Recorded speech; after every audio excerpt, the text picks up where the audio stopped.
Welcome back, viewers. It's a marvelous Monday morning. I do hope you feel blessed to be in the land of the living this morning. Sitting with me in studio is someone we are all very familiar with, and it's a pleasure to have her here with me in studio. Good morning, Dr. Angus. Good morning, Natalie. Good morning to the people of Tobago and wherever else you're listening from.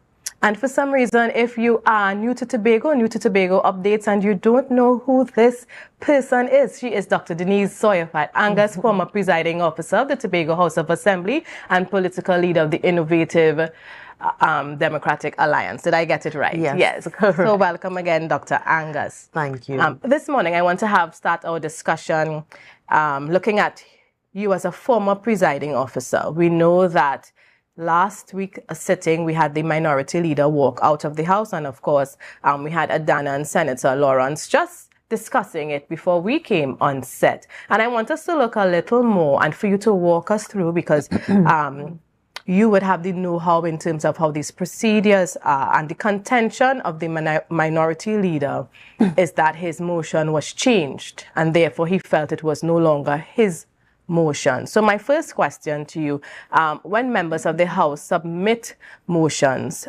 who does it go to and what's next? Okay.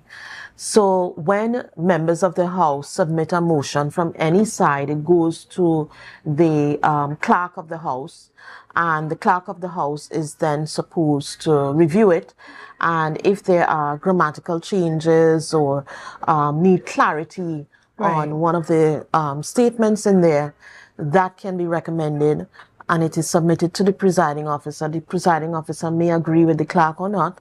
Or most times, it's usually grammatical errors, you'll agree.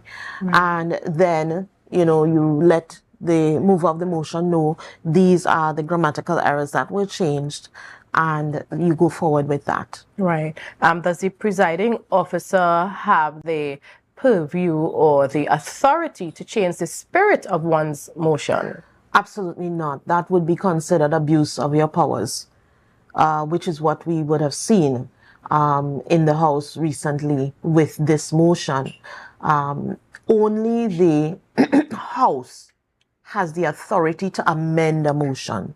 So the motion could have gone forward as long as there were no grammatical errors, as long as there was clarity in what was being put out in the motion. Right. And then the House would have the power to say, we want to amend this section to this, we vote on it, and the amendment would go through. Right. But the presiding officer does not have that authority so to do. Right. I want us just to take a look at the video of what took place partially on that afternoon. There are rules and regulations that guides the proceeding of this House.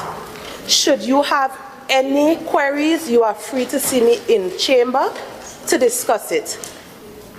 This cannot and will not be accepted.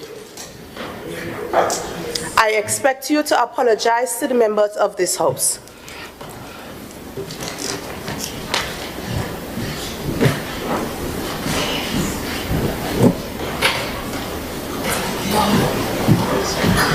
Members, it should be noted that the minority leader has just grossly disrespected the chair and you, the honorable members of this House.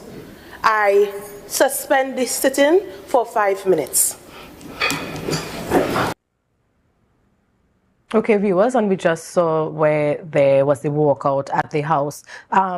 In terms of, let's go back now, I did not have access to the original motion and what was changed, but from what was shared in the public domain, the minority leader felt aggrieved. He felt that that was not his motion, and that is the reason he would have walked out. Now, is it customary for members of the House to remove themselves, during their own motion? I know there are times, even in the Senate, even in Parliament, there would be people who would do walkouts in protest. But let's look at the Tobago House of Assembly in terms of procedure and what has happened in the past. Is it customary for one to walk out when it's their own motion? A walkout is a form of a protest, and you can protest at any point. I think it was evident that the minority was protesting what the the powers that the presiding officer took upon herself so to do. And therefore, the protest was, we walk out. Right. So a protest is a protest. And, you know, there's a deeper issue that we have here, which is what it was changed to. Right. And that is a dangerous amendment that was put in there by the presiding officer. Because had the House gone through with such a debate with that amendment, I don't know that any private sector investment, you know, company or any private sector interested in investing in Tobago would ever come back to Tobago. Right. Because essentially the amendment put the blame on the persons, the private sector entity, that they have now created negativity for the people of Tobago by their pulling out. Mm-hmm. And that, you know, how do you blame a private sector entity for whatever occurred with the people of Tobago because they pulled out? There's a reason why they would have changed their minds. Right. And I don't see a challenge in what was put there in the first place. It never said the negative comments came from the opposite side. It just stated that they pulled out because of the negative comments coming out of the community. Maybe they could have, she could have entertained with him and said,